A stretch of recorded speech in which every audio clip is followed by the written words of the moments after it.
Hello नमस्कार प्यारे दोस्तों, आप सभी को राधे राधे। मैं आज आप सभी के लिए लेकर आया हूँ राजस्थान कला संस्कृति की एक प्रश्नोत्तरी। उसके अंतर्गत जो है अपन एक एक टॉपिक के बारे में महत्वपूर्ण कुछ प्रश्नों के बारे में जो है चर्चा करने वाले हैं। और ये जो प्रश्न होंगे आप सभी की आगामी परीक्षाओं के लिए जो है रामबाण साबित होने वाले हैं दोस्तों। और इसके अंतर्गत अपन सबसे पहले आज एक टॉपिक के ऊपर जो है चर्चा करने वाले हैं, और वो टॉपिक है अपने पास राजस्थान के प्रमुख लोक देवता। अच्छा, सबसे पहला जो प्रश्न है ये रहा आपके सामने, ये है, चलिए बताइए राजस्थान के वह लोक देवता जिन्होंने महमूद गजनवी से युद्ध किया था। बताइए कौन से लोक देवता हैं जिन्होंने महमूद गजनवी से युद्ध किया था। ऑप्शन ए है अपने पास तेजा जी, बी ऑप्शन है रामदेव जी, सी ऑप्शन है गोगा जी, और डी ऑप्शन है अपने पास कल्ला जी। इनमें से कौन से लोक देवता है साथियों, बताइए, जिन्होंने जो है महमूद गजनवी से क्या किया था, युद्ध किया था। तो इनमें से जो अपने गोगा जी महाराज हैं, इन गोगा जी के द्वारा जो है महमूद गजनवी से गायों की रक्षा के लिए क्या किया गया था, बोलो, युद्ध किया गया था। और आप सभी को पता होगा साथियों, जब महमूद गजनवी से गोगा जी ने युद्ध किया तो गोगा जी के युद्ध कौशल को देखते हुए महमूद गजनवी जी ने जो है गोगा जी को एक उपनाम दिया था, और ये था जहार पीर, या फिर इन्हें ही कहा, बोलो क्या, जिंदा पीर। आप सबको पता होगा जहार पीर या जिंदा पीर का जो शाब्दिक अर्थ होता है वो होता है युद्ध भूमि में साक्षात देवता की तरह प्रकट होने वाला। यानी कि ये जो महमूद गजनवी ने है, इसने जब गोगा जी को लड़ते हुए देखा युद्ध भूमि में, तो इसकी जो है इसको कुछ समझ नहीं आया।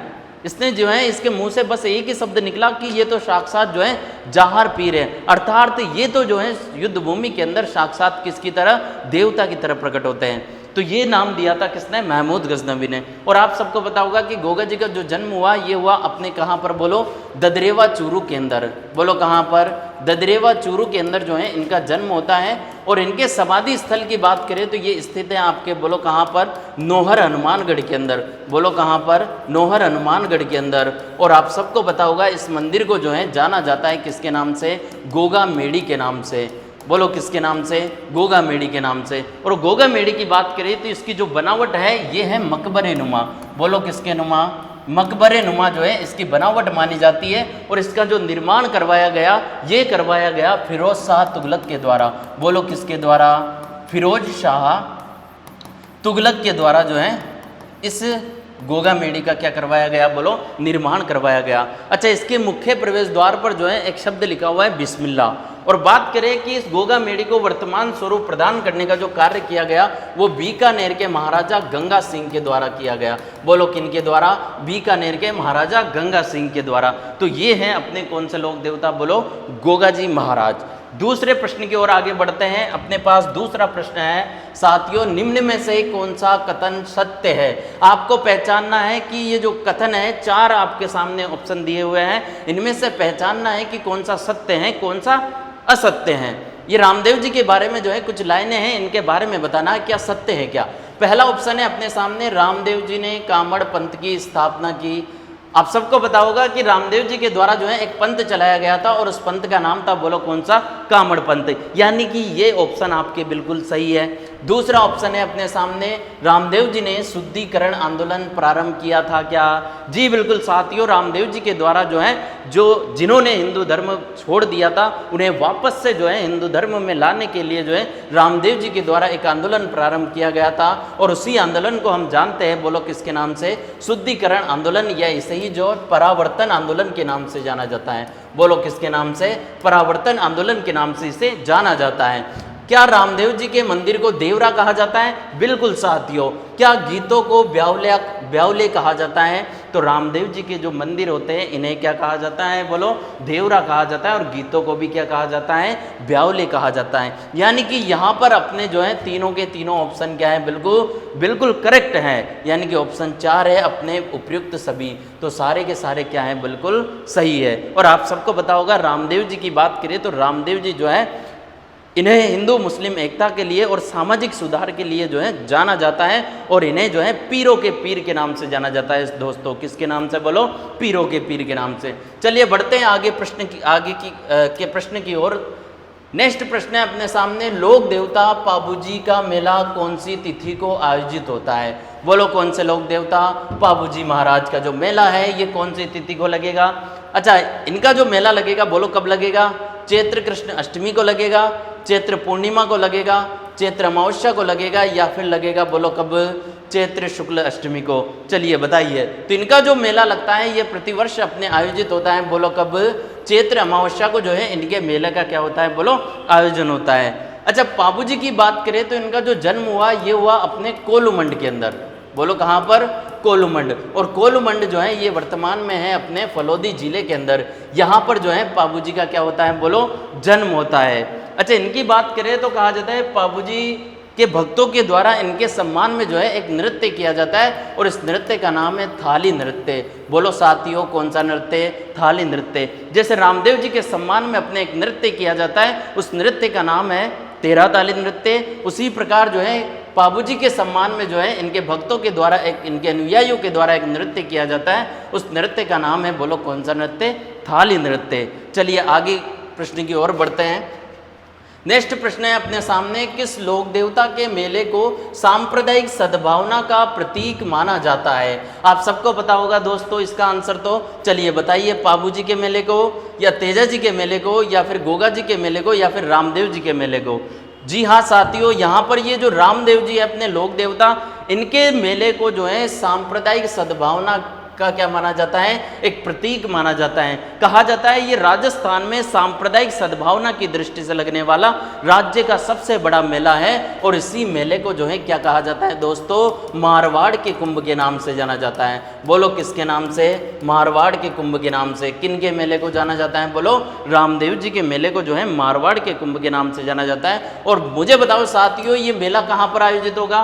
तो ये मेला जो है प्रतिवर्ष अपने आयोजित होता है रामदेवरा के अंदर। बोलो कहाँ पर? रामदेवरा। और रामदेवरा जो है ये स्थित है कहाँ पर बोलो? रूणीचा के अंदर। बोलो कहाँ पर? रूणीचा। और रूणीचा आप सबको पता होगा कहाँ पर है दोस्तों? पोखरण जैसलमेर के अंदर। बोलो कहाँ पर?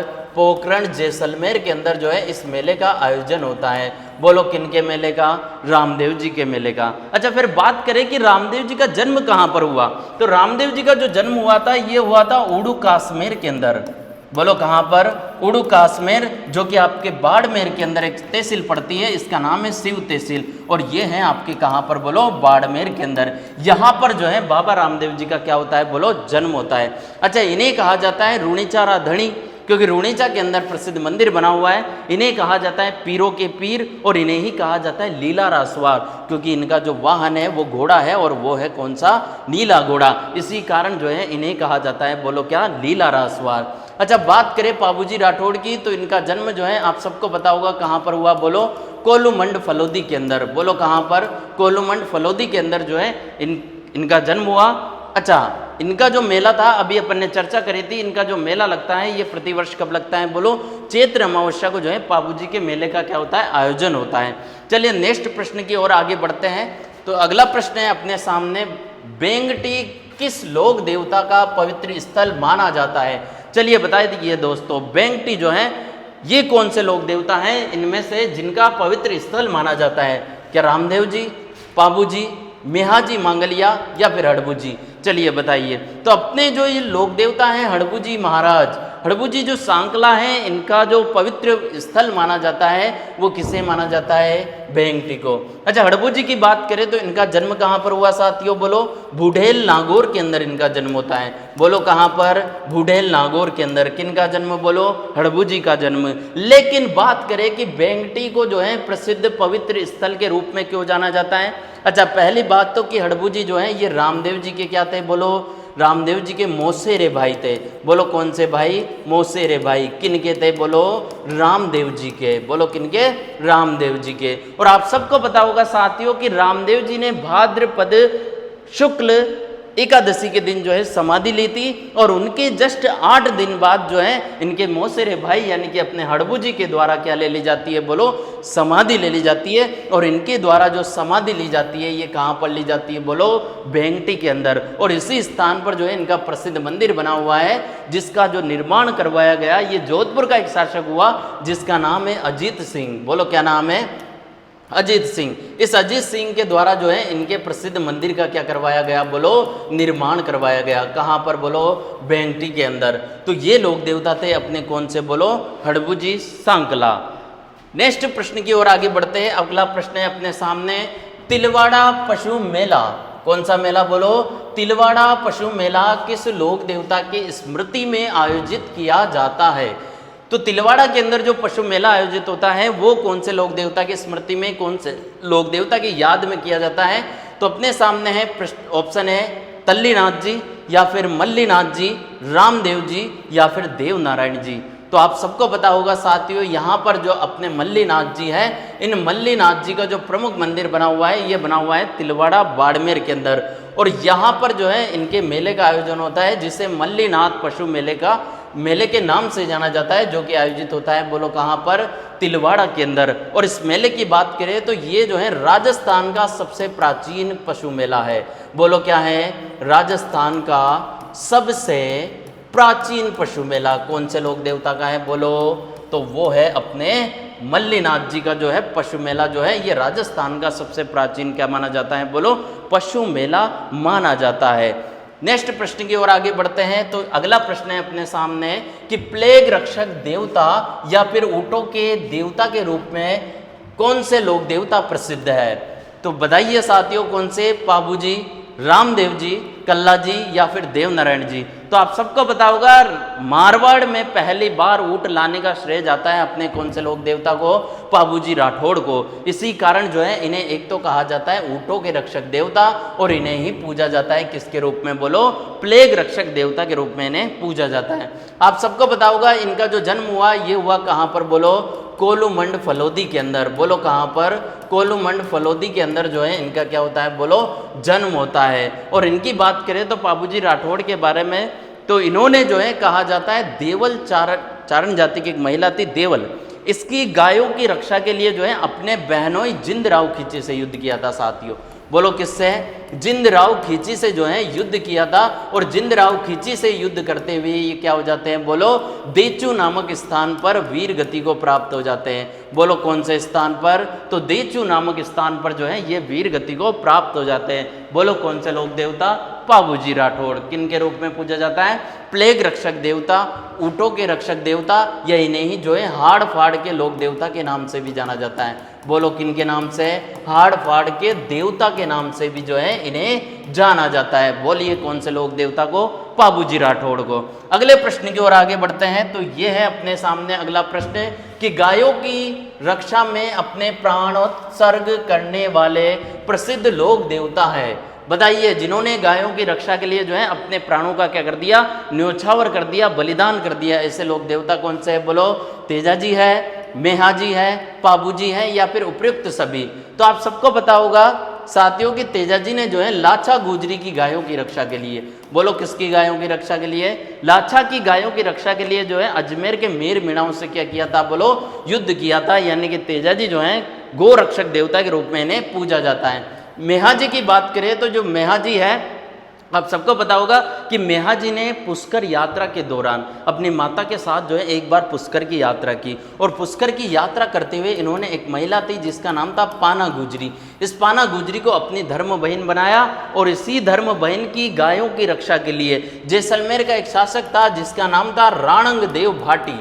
बोलो क्या नाम था? राणंग देव भाटी। इस राणंग देव भाटी से क्या किया बोलो? युद्ध किया। और युद्ध करते हुए क्या हो जाते हैं? ये वीर गति को प्राप्त हो जाते हैं। और तीसरा ऑप्शन है बोलो कौन से लोक देवता? पाबूजी राठौड़। और अभी बताया मैंने कि पाबूजी राठौड़ ने किससे युद्ध किया?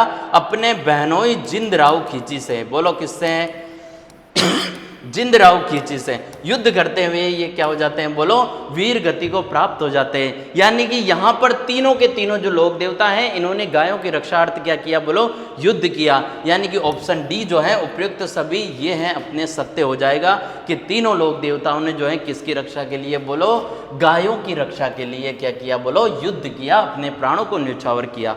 अगले प्रश्न की ओर बढ़ते हैं साथियों। तो अगला प्रश्न है अपने सामने कि गोगा जी के गोगा मेड़ी में लगने वाले मेले का भारतीय तिथि के अनुसार महीना व तिथि कौन सी होगी?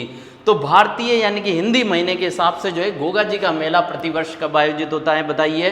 भाद्रपद कृष्ण नवमी को लगेगा, या फिर भाद्रपद शुक्ल नवमी को लगेगा, चैत्र कृष्ण नवमी को लगेगा, या फिर चैत्र शुक्ल नवमी को लगेगा। आप सबको पता है साथियों, गोगा जी का जो मेला लगता है ये पहली बात तो कहाँ पर लगता है, बोलो गोगा मेड़ी। और गोगा मेड़ी कहाँ पर आपके, बोलो नौहर हनुमानगढ़ के अंदर। बोलो कहाँ पर साथियों, नौहर हनुमानगढ़ के अंदर जो है, नौहर हनुमानगढ़ के अंदर जो है क्या बनी हुई है आपके, गोगा मेड़ी। और नौहर हनुमानगढ़ के अंदर जो है प्रतिवर्ष भाद्रपद कृष्ण नवमी को, बोलो कब, भाद्रपद कृष्ण नवमी को, जिसे मनाया जाता है किसके रूप में, बोलो गोगा नवमी के रूप में। इस दिन जो है प्रतिवर्ष नौहर हनुमानगढ़ के अंदर जो है एक मेले का आयोजन होता है और वो है गोगा मेड़ी मेला, जो कि आयोजित होता है बोलो कब, भाद्रपद कृष्ण नवमी को। अब ये मेला जो है इसकी बात करें तो ये कहाँ पर आयोजित होगा, बोलो नौहर हनुमानगढ़ के अंदर। अगले प्रश्न की ओर आगे बढ़ते हैं साथियों।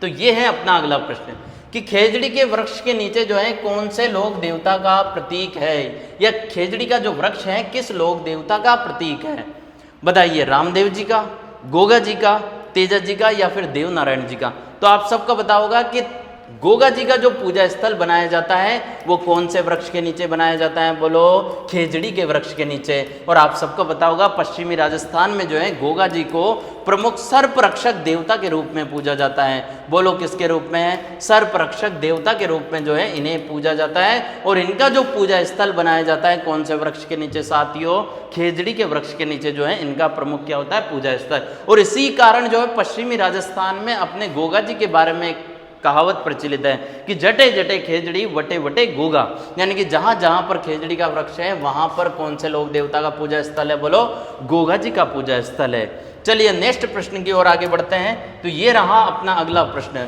अच्छा, उस स्थान को चिन्हित करो जो कि किसी भी प्रकार से लोक देवता रामदेव जी से संबंधित नहीं है। यानी कि ये चारों स्थान आपको देखना है कि इनमें से कौन सा जो स्थल है ये रामदेव जी से संबंधित नहीं है।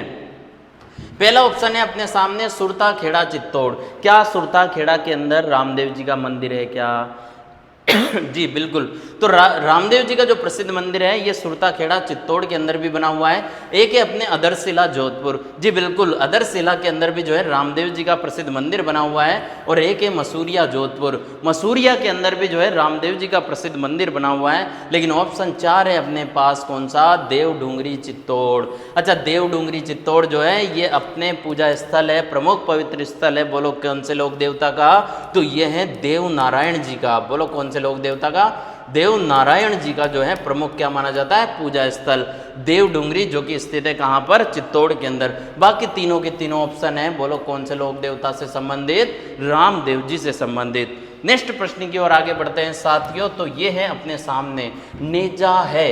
नेजा का मतलब क्या होता है साथियों, कि ये रामदेव जी मतलब देवता का एक क्या है, एक चढ़ावा है या फिर मंदिर का गर्भगृह है, रामदेव जी की पचरंगी पताका है या फिर उपयुक्त सभी। तो आप सबको पता होगा नेजा का मतलब होता है झंडा। क्या होता है साथियों, झंडा।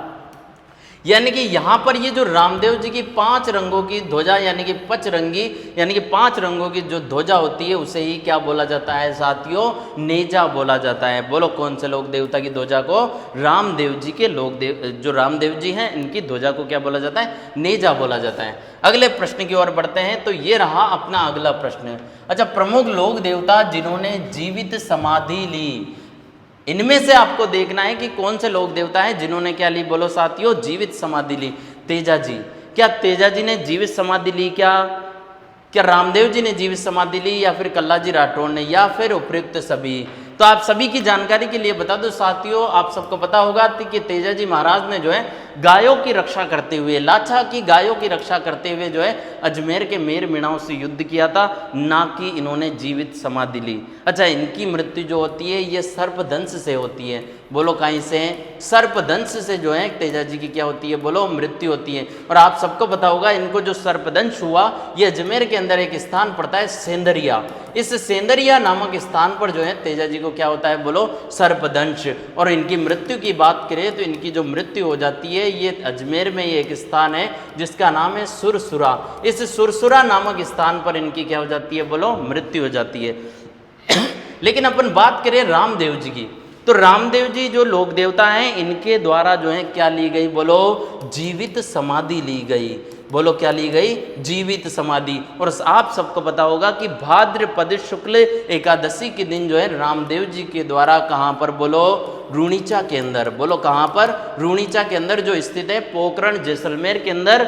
और यहाँ पर एक तालाब है राम सरोवर तालाब, बोलो कौन सा तालाब, राम सरोवर तालाब। इस राम सरोवर तालाब की पाल के ऊपर जो है रामदेव जी क्या ले लेते हैं, बोलो जीवित समाधि ले लेते हैं। ऑप्शन 4 है अपने कल्लाजी राठौड़। और कल्लाजी राठौड़ ने भी जो है जीवित समाधि नहीं ली दोस्तों। आप सबको पता होगा 1567-68 ईस्वी में जो है अकबर के द्वारा चित्तौड़ दुर्ग के ऊपर जब आक्रमण किया जाता है तो कल्लाजी राठौड़ जो है अकबर की सेना से युद्ध करते हुए क्या हो जाते हैं, वीर गति को प्राप्त हो जाते हैं। और आप सबको पता होगा साथियों, यहाँ पर कल्लाजी राठौड़ का एक चाचा थे जिनका नाम था जयमल राठौड़। बोलो क्या नाम था, जयमल राठौड़। ये जो जयमल राठौड़ है, कहा जाता है अकबर के पास एक बंदूक हुआ करती थी, उसका नाम था संग्राम। इस बंदूक से जो है इसके गोली लग जाती है। अब गोली लगती है तो जयमल सोचता है बेचारा कि मैं तो जो है युद्ध भूमि में युद्ध करने के लायक नहीं बचा, मेरा जीवन तो क्या है, व्यर्थ है। तो यहाँ पर जो है कल्लाजी राठौड़ क्या करते हैं कि जयमल को अपने कंधे पर बिठाते हैं और कंधे पर बिठाकर जो है अकबर की सेना के साथ क्या करते हैं, बोलो युद्ध करते हैं। और इसी कारण साथियों कल्लाजी राठौड़ को किस नाम से जाना जाता है, बोलो 4 हाथों वाले लोक देवता कहा जाता है। बोलो क्या कहा जाता है, 4 हाथों वाले लोक देवता कहा जाता है। किन्हें कहा जाता है, बोलो कल्लाजी राठौड़ को 4 हाथों वाले लोक देवता। तो यहाँ पर जो सही आंसर होगा वो होगा कौन सा, बोलो रामदेव जी, जिन्होंने क्या ली, बोलो जीवित समाधि ली। अगले प्रश्न की ओर अब बढ़ते हैं साथियों। ये रहा अपना अगला प्रश्न। भारतीय डाक विभाग ने कौन से लोक देवता की फड़ के ऊपर जो है डाक टिकट जारी किया। इनमें से बताना है हमें कि कौन से लोक देवता हैं जिनकी फड़ के ऊपर जो है डाक टिकट जारी किया गया। क्या रामदेव जी, मेहा जी, या फिर देवनारायण जी, या फिर पाबू जी। तो इनमें से जो अपने लोक देवता है कौन से, देवनारायण जी। देवनारायण जी की फड़ के ऊपर क्या जारी हुआ साथियों, तो ये डाक टिकट जारी हुआ। और इनकी फड़ के ऊपर डाक टिकट कब जारी हुआ, तो इनकी फड़ के ऊपर जो है 2 सितंबर 1992 को। बोलो कब, 2 सितंबर 1992 को जो है इनकी फड़ के ऊपर 5 रुपए का डाक टिकट जारी किया गया। बोलो कितने रुपए का, 5 रुपए का। कौन से लोक देवता की फड़ पर, देवनारायण जी की फड़ पर। अच्छा, इनकी फड़ की विशेषता की बात करें तो पहली बात कि देवनारायण जी की फड़ का जो वाचन किया जाता है ये किया जाता है गुर्जर जाति के भोपों के द्वारा। बोलो किनके द्वारा, गुर्जर जाति के भोपों के द्वारा जो है इस फड़ का क्या किया जाता है, वाचन किया जाता है। इस फड़ के वाचन के समय एक वाद्य यंत्र का प्रयोग किया जाता है, उस वाद्य यंत्र का नाम है जंतर वाद्य यंत्र। बोलो कौन सा वाद्य यंत्र, जंतर वाद्य यंत्र। और देवनारायण जी की फड़ की विशेषता कि राज्य की सबसे प्राचीन फड़ मानी जाती है। बोलो कौन सी, प्राचीन फड़। प्राचीन फड़ के साथ साथ सर्वाधिक चित्रों वाली फड़ भी कौन सी है, देवनारायण जी की फड़। सबसे बड़ी फड़ भी देवनारायण जी की फड़, सबसे छोटी सबसे लंबी फड़ भी किनकी है, बोलो देवनारायण जी की फड़ है। अच्छा, रामदेव जी की फड़ का वाचन करते समय कौन सा वाद्य यंत्र, तो ये रावण हत्ता वाद्य यंत्र का प्रयोग किया जाता है। बोलो कौन से वाद्य यंत्र का, रावण हत्ता नामक वाद्य यंत्र का जो है प्रयोग किया जाता है। अच्छा, पाबू जी की फड़ का वाचन करते समय भी रावण हत्ता वाद्य यंत्र का प्रयोग किया जाता है। बोलो कौन से वाद्य यंत्र का, रावण हत्ता। लेकिन देवनारायण जी की बात करें तो इनकी फड़ का वाचन करते समय कौन सा वाद्य यंत्र, जंतर वाद्य यंत्र का अपने प्रयोग किया जाता है। तो डाक टिकट कब जारी हुआ, 2 सितंबर 1992 को जो है इस फड़ के ऊपर कितने रुपए का, बोलो 5 रुपए का डाक टिकट जारी किया गया। नेक्स्ट प्रश्न की ओर आगे बढ़ते हैं। तो ये रहा अपना नेक्स्ट प्रश्न कि किनकी बहादुरी के कृत्य बिट्ठू मेहा के रावले में उल्लेखित है। तो इनमें से बताना है कि बिट्ठू मेहा के जो रावले हैं इनके अंदर जो है कौन से लोक देवता की बहादुरी के किस्से पाए जाते हैं। एक तो है अपने हड़बू जी, एक है गोगा जी, एक है मेहा जी, या फिर रामदेव जी। तो इनमें से अपने जो लोक देवता है गोगा जी, इनके जो किस्से हैं, इनकी बहादुरी के जो किस्से हैं ये कौन से किसके अंदर पाए जाते हैं, बोलो मेहा जी के, बिट्ठू मेहा के जो रावले है इसके अंदर जो है किनके बहादुरी के किस्से हैं, बोलो गोगा जी चौहान के जो है क्या माने जाते हैं, किस्से माने जाते हैं। अच्छा, नेक्स्ट लोक देवता के नेक्स्ट प्रश्न के आगे की ओर बढ़ते हैं। ये रहा अपना अगला प्रश्न। कौन से लोक देवता का पूजा स्थल बबूल के वृक्ष के नीचे? बोलो कौन से वृक्ष के नीचे? बबूल के वृक्ष के नीचे। इससे पहले अपन ने अभी पढ़ा था कि खेजड़ी के वृक्ष के नीचे तो कौन से लोक देवता का पूजा स्थल होता है? वो होता है गोगाजी चौहान का जो है पूजा स्थल। लेकिन अपन बात करें कि कौन सा बबूल के वृक्ष के नीचे निम्न में से कौन से लोक देवता का क्या होता है? बोलो पूजा स्थल। क्या फत्ता जी का होता है, या गोगा जी का, या पाबू जी का, या फिर कोई नहीं? तो इनमें से जो बात करें अपन पत्था जी की, तो पत्था जी का जो पूजा स्थल है ये कौन से वृक्ष के नीचे बनाया जाता है? बोलो बबूल के वृक्ष के नीचे बनाया जाता है। अच्छा, पत्था जी की बात करें तो इनका जो प्रसिद्ध मंदिर बना हुआ है ये बना हुआ है सातू गांव जालोर के अंदर। बोलो कहाँ पर? सातू गांव जालोर के अंदर जो है इनका प्रसिद्ध मंदिर बना हुआ है। और इनके मेले की बात करें तो ये प्रतिवर्ष जो है भाद्रपद शुक्ल नवमी को आयोजित होता है। बोलो कब आयोजित होता है? भाद्रपद शुक्ल नवमी को आयोजित होता है, जिनका पूजा स्थल होता है कहाँ पर? बोलो बबूल के वृक्ष के नीचे जो है इनका पूजा स्थल पाया जाता है या बनाया जाता है। अगले प्रश्न की ओर बढ़ते हैं साथियों। ये रहा अपना अगला प्रश्न। लोक देवता तेजाजी महाराज का पवित्र स्थल ये है बासी दुगारी। ये कौन से स्थान पर है या कहाँ पर स्थित है? यानी कि जिला बताना है कि ये स्थान को कहाँ पर पड़ता है। अजमेर में है, कोटा में है, बूंदी में है, या फिर जयपुर में है? तो बासी दुगारी की बात करें तो जिसे जो है जो तेजाजी महाराज है इनकी कर्मस्थली के रूप में जाना जाता है साथियों। किसके रूप में? कर्मस्थली के रूप में जो है इसे जाना जाता है। और बासी दुगारी स्थित है कहाँ पर? बोलो अपने बूंदी के अंदर जो है बासी दुगारी स्थान पड़ता है। अगला प्रश्न देखते हैं दोस्तों। उस स्थान को चिन्हित करो जहाँ पर लोक देवता गोगा जी का जन्म हुआ। गोगा जी का जो जन्म हुआ ये कहाँ पर हुआ साथियों? कोलमंड फलोदी के अंदर, ददरेवा चूरू के अंदर, बेंगटी फलोदी के अंदर, या रामदेवरा पोखरण जैसलमेर के अंदर? अच्छा, यहाँ पर बात करें अपने कौन से लोक देवता? बोलो गोगा जी। तो गोगा जी का जो जन्म स्थल है ये है बोलो कौन सा? ददरेवा चूरू के अंदर इनका क्या होता है? बोलो जन्म होता है। लेकिन बात करें कौन सी जगह? कोलमंड फलोदी के अंदर। आप सबको पता होगा यहाँ पर जो जन्म हुआ ये कौन से लोक देवता का? पाबूजी महाराज का जो जन्म हुआ ये हुआ कहाँ पर? कोलमंड फलोदी के अंदर। ददरेवा चूरू के अंदर अपने जन्म होता है कौन से लोक देवता का? गोगाजी चौहान का। और बेंगटी फलोदी की बात करें तो यहाँ पर प्रसिद्ध मंदिर बना हुआ है आपके कौन से लोक देवता का? हड़बूजी सांकला का। बोलो किनका? हड़बूजी सांकला का जो है प्रसिद्ध मंदिर बना हुआ है, जिसका निर्माण किसने? बोलो जोधपुर के शासक अजीत सिंह के द्वारा करवाया गया। बोलो किनके द्वारा? अजीत सिंह के द्वारा। और बात करें रामदेवरा पोखरण जैसलमेर, ये स्थित है कहाँ पर? बोलो रूणीचा के अंदर। रूणीचा या रामदेवरा पोखरण जैसलमेर। और आप सबको पता होगा यहाँ पर जो है रामदेव जी का प्रसिद्ध मंदिर बना हुआ है, जहाँ पर प्रतिवर्ष भाद्रपद, बोलो कब? भाद्रपद शुक्ल द्वितीया से, बोलो कब? शुक्ल द्वितीया से एकादशी तक जो है इनके मेले का क्या होता है? बोलो आयोजन होता है। और इस मेले की विशेषता भी देखी थी अपन ने कि ये सांप्रदायिक सद्भावना की दृष्टि से लगने वाला राज्य का क्या है? सबसे बड़ा मेला है, जिसे मारवाड़ के कुंभ के नाम से जाना जाता है। अच्छा, रामदेव जी के सम्मान में जो है कामड़ पंथ की महिलाओं के द्वारा एक नृत्य किया जाता है। उस नृत्य का नाम है 13 ताली नृत्य। बोलो साथियों कौन सा नृत्य? 13 ताली नृत्य। किनके सम्मान में? रामदेव जी के सम्मान में। चलिए अगले प्रश्न की ओर बढ़ते हैं। अगला प्रश्न है अपने तेजाजी से संबंधित निम्न में से कौन सा स्थान सुमेलित नहीं है? यानी कि निम्न में से कौन सा स्थान है जो कि तेजाजी से संबंधित नहीं है? ऑप्शन है अपने पर्वतसर, सुरसुरा, खड़नाल, या फिर पिचियाग। तो ऑप्शन डी जो है ये पिचियाग जो है तेजाजी से संबंधित स्थल नहीं है। पर्वतसर की बात करें तो पर्वतसर जो है वर्तमान में डीडवाना कुचामन में स्थित है। बोलो कहाँ पर?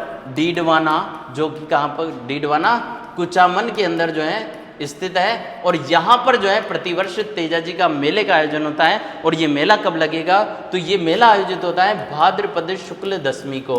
बोलो कब लगता है? भाद्रपद शुक्ल दशमी को जो है इस मेले का आयोजन होता है। और आप सबको पता होगा साथियों कि तेजाजी का मेला जो है ये वर्तमान में आय की दृष्टि से लगने वाला, बोलो किसकी दृष्टि से?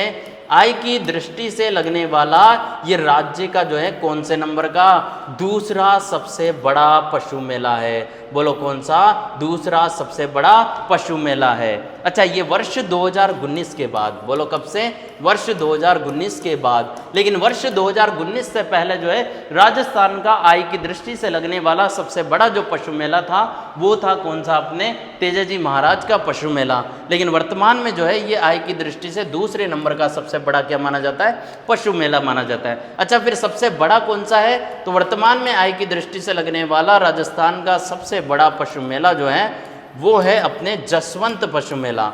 बोलो कौन सा पशु मेला, जसवंत पशु मेला। और जसवंत पशु मेला जो है ये अपने आयोजित होता है कहाँ पर, भरतपुर के अंदर जो है इस मेले का आयोजन होता है, जो कि वर्तमान में जो है आय की दृष्टि से लगने वाला सबसे बड़ा पशु मेला है। अच्छा, सुरसुरा की बात करें तो इस स्थल पर जो है तेजाजी की क्या हो जाती है, बोलो मृत्यु हुई थी। कौन से स्थल पर, बोलो सुरसुरा। और खड़नाल की बात करें तो खड़नाल जो कि नागौर में स्थित है, जहां पर जो है तेजाजी का क्या होता है, बोलो जन्म होता है, यानी कि तेजाजी का जन्म स्थल है खड़नाल नागौर। अगले प्रश्न की ओर बढ़ते हैं साथियों। अगला प्रश्न है, किस लोक देवता की पत्नी उनकी मृत्यु के पश्चात सती हो गई थी। बताइए कौन से लोक देवता हैं जिनकी मृत्यु के पश्चात जो है उनकी जो पत्नी है वो क्या हो जाती है, बोलो सती हो जाती है।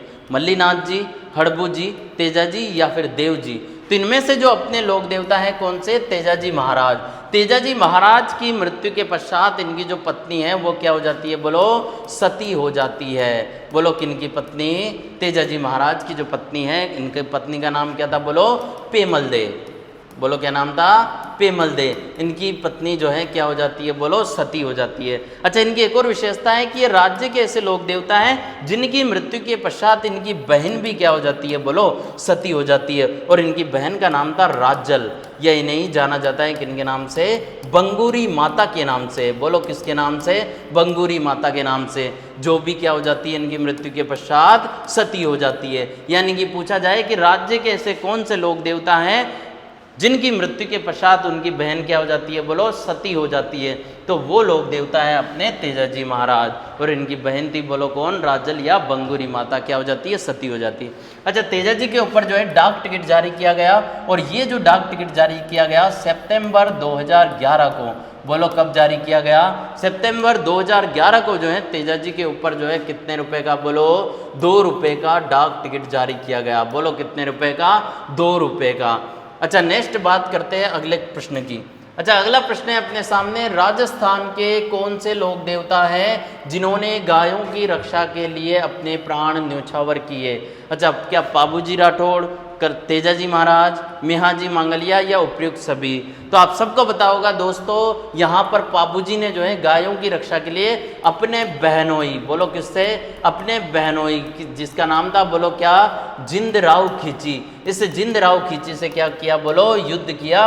और युद्ध करते हुए कौन से स्थान पर, देचू नामक स्थान पर जो है क्या हो जाते हैं, वीर गति को प्राप्त हो जाते हैं। तेजाजी की बात करें तो इन्होंने जो है लाछा गुजरी की गायों की रक्षा के लिए, बोलो किसकी, लाछा गुजरी की गायों की रक्षा के लिए जो है अजमेर के मेर मीणाओं से युद्ध किया। बोलो किनसे, अजमेर के मेर मीणाओं से युद्ध किया। और बात करें मेहाजी मांगलिया की, मेहाजी मांगलिया जो है इन्होंने भी जो है किसकी गायों की रक्षा के लिए, पाना गुजरी जो इनकी धर्म बहन थी, इनकी गायों की रक्षा के लिए जैसलमेर का एक शासक था। बोलो कहाँ का, जैसलमेर का। और इसका नाम था, बोलो क्या, राणंग देव भाटी। राणंग देव भाटी। इस राणंग देव भाटी से क्या किया, बोलो युद्ध किया। राणंग देव भाटी से क्या किया, युद्ध किया और वीर गति को प्राप्त हुए। यानी कि यहाँ पर तीनों के दोनों जो ऑप्शन है वो बिल्कुल क्या है, करेक्ट है। अगले प्रश्न की ओर बढ़ते हैं साथियों। यह है अपने रामदेव जी के गीतों को गाते समय कौन से वाद्य यंत्र का प्रयोग किया जाता है।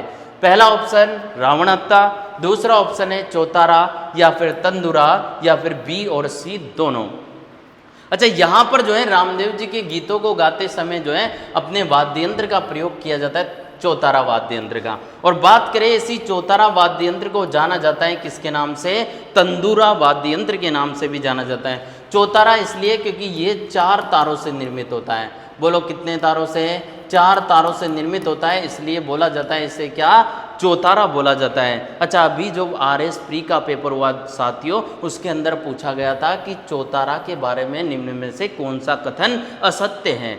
निम्न और ऑप्शन दिया गया था कि ये 4 तारों से निर्मित होता है, जो कि बिल्कुल सत्य है।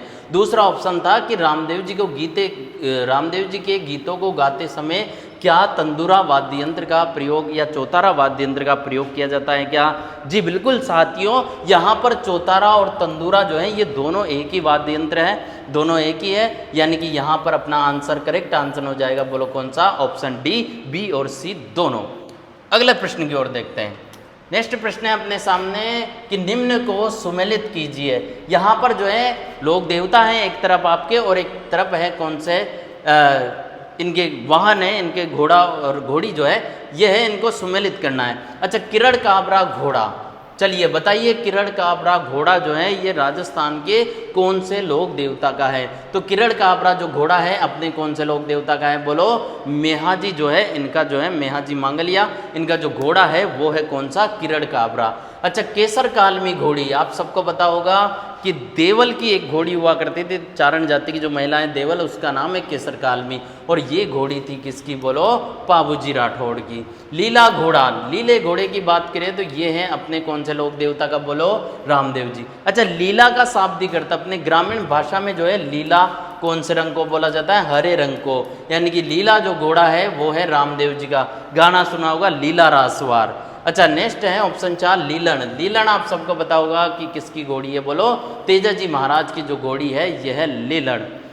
नेक्स्ट प्रश्न की ओर बढ़ते हैं। अगला प्रश्न है अपने सामने, राजस्थान के वह लोक देवता जिनकी प्रतिमा ना होकर उन्हें काष्ठ के तोरण के रूप में पूजा जाता है, यानी कि राज्य के ऐसे कौन से लोक देवता हैं जिनकी कोई प्रतिमा नहीं होती अपितु जो है लकड़ी के तोरण के रूप में पूजा जाता है?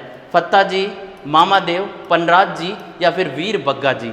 अच्छा, इनमें से बात करें अपन मामा देव की, तो मामा देव जो है इसका करेक्ट आंसर है। मामा देव को जो है इनकी कोई प्रतिमा नहीं होती है, बल्कि किसके रूप में? एक काष्ठ के यानी कि लकड़ी से निर्मित, बोलो किससे निर्मित? लकड़ी से निर्मित जो है एक अश्वारूढ़ तोरण के रूप में जो है इन्हें प्रत्येक नगर के मुख्य प्रवेश द्वार पर स्थापित किया जाता है। बोलो कहाँ पर? प्रत्येक नगर के मुख्य प्रवेश द्वार पर जो है इनका पूजा स्थल बनाया जाता है। मुख्य प्रवेश द्वार पर किनका पूजा स्थल? बोलो मामा देव का, क्योंकि इन्हें ही पूजा जाता है किसके रूप में? बरसात के देवता के रूप में इन्हें पूजा जाता है। बोलो किसके रूप में? बरसात के देवता के रूप में। कौन से लोक देवता को? मामा देव को। अच्छा, वीर भत्ता जी की बात करें तो इनका मंदिर बना हुआ है सांतु गांव के अंदर। बोलो कहाँ पर? सांतु गांव। और सांतु गांव स्थित है कहाँ पर? बोलो तो सांतु गांव स्थित है जालोर के अंदर, यहाँ पर इनका प्रसिद्ध मंदिर। और मैंने बताया था इनका जो पूजा स्थल है ये बनाया जाता है बबूल के वृक्ष के नीचे। बोलो कौन से वृक्ष के नीचे? बबूल के वृक्ष के नीचे। अच्छा, बात करें अपने वीर बग्गा जी की। वीर बग्गा जी की बात करें तो इनका जो प्रसिद्ध मंदिर बना हुआ है ये बना हुआ है रीडी गांव के अंदर। और रीडी गांव कहाँ पर है? बोलो बीकानेर के अंदर। यहाँ पर जो है इनका प्रसिद्ध मंदिर बना हुआ है। और बग्गा जी जो है ये जाखड़ समाज के लोक देवता है, आराध्य लोक देवता है। बोलो कौन से? जाखड़ समाज जो है इन्हें अपने आराध्य लोक देवता के रूप में पूजती है। चलिए देखते हैं अगला प्रश्न। तो निम्न में से निम्न को सुमेलित करना है। एक तरफ है लोक देवता और कुछ स्थान दिए हुए हैं। यहाँ पर जो है लोक देवता है और उनके जन्म स्थल के बारे में पूछा गया, सुमेलित करना है। अच्छा, रामदेव जी का जन्म कहाँ पर हुआ? चलिए बताइए। रामदेव जी का जो जन्म हुआ ये आप सबको बताएं कहाँ पर? उड़ू कासमेर शिव तहसील बाड़मेर के अंदर जो है रामदेव जी का क्या हुआ? जन्म हुआ। बात करें गोगा जी चौहान की, तो गोगा जी का जो जन्म हुआ ये कहाँ पर हुआ साथियों? तो ये हुआ ददरेवा चूरू के अंदर। बोलो कहाँ पर? ददरेवा चूरू के अंदर। पाबूजी के जन्म की बात करें तो ये होता है कहाँ पर? बोलो कोलूमंड फलोदी के अंदर जो है इनका जन्म होता है। और तेजाजी की बात करें तो इनका जो जन्म हुआ ये कहाँ पर हुआ? खड़नाल नागौर के अंदर जो है तेजाजी महाराज का क्या हुआ? जन्म हुआ।